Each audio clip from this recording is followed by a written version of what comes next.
সরকারের একটা গুরুত্বপূর্ণ দায়িত্ব আপনাদেরকে যাতে আমরা ডে বাই ডে আপডেট করতে পারি, প্রশিক্ষণ আপডেট করতে পারি, সেই জন্য আপনাদেরকে আমন্ত্রণ জানানো হয়েছে। এবং আপনারা বিভিন্ন জেলা উপজেলা থেকে এসেছেন, একে অপরের সাথে পরিচয় ছিল না, এখানে আসার পরে সকলের মাঝে বন্ডিং পরিচয় তৈরি হয়েছে। আশা করি আপনাদের ভালো লাগতেছে এবং আপনাদের সাথে আমি আজকে একটা গুরুত্বপূর্ণ সেশন পরিচালনা করব।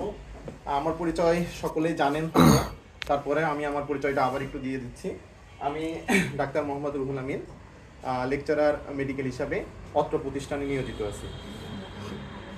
আশা করি আপনারা গত কয়েকটা দিন ক্লাস হয়েছে, আমাদের অনেক গুরুত্বপূর্ণ ব্যক্তিবর্গ এবং স্যারেরা ক্লাস নিয়েছেন। আশা করি আপনারা ক্লাসগুলো এনজয় করেছেন। তো আজকে আমি অত্র প্রতিষ্ঠানে লেকচার হিসাবে আপনাদের সাথে একটা গুরুত্বপূর্ণ বিষয় আলোচনা করতে যাচ্ছি।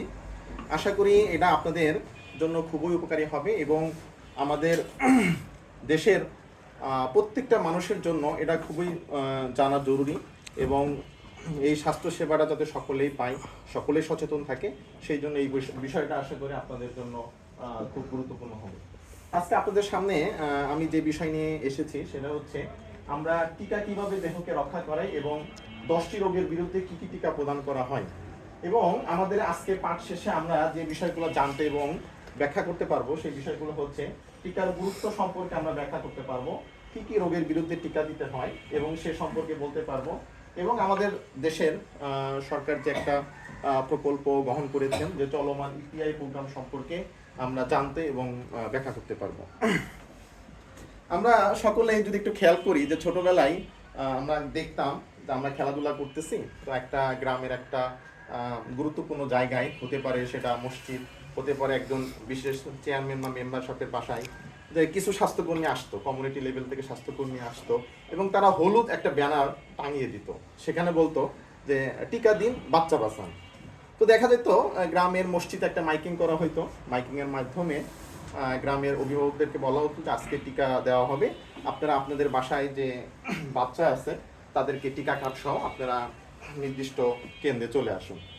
তো দেখা যেত আমাদের সচেতন পিতামাতা তাদের বাচ্চাকে কোলে নিয়ে এবং টিকা কার্ড নিয়ে সেখানে উপস্থিত হতো। দেখা যেত বাচ্চাদেরকে টিকা দেওয়া হতো, বাচ্চারা প্রচুর কান্নাকাটি করতো। তারপরে অনেক যারা একটু বড় বাচ্চা তাদেরকে পোলিও খাওয়ানো হইতো, সুন্দর লাল একটা ছোট 1 ফোঁটা করে দেওয়া হইতো। তো এটা আমরা ছোটবেলায় সবাই এনজয় করেছি, সবাই দেখেছি, সবাই অভিজ্ঞতা আছে। তো যার কারণে দেখা গেছে যে মানুষের মাঝে টিকা নেওয়ার সুফল আমরা জনগণ ভোগ করতেছি এবং এই সচেতনতা বৃদ্ধি পেয়েছে। এখন টিকা আসলে কেন গুরুত্বপূর্ণ এই বিষয়টাকে জানা জরুরি। আমি একটা উদাহরণ দেই যে একটা এলাকা বা একটা শহর সবাই সুন্দরভাবে বসবাস করতেছে, তো ওই শহরে যদি কোনো চোর অথবা ডাকাত প্রবেশ করে, সাথে সাথে দেখা যায় ওই এলাকার মানুষ বা সমাজের মানুষ প্রতিরক্ষা হিসাবে তাদেরকে চোর ডাকাতকে ধরে বা আক্রমণ করে, তাদেরকে নিষ্ক্রিয় করে দেয়।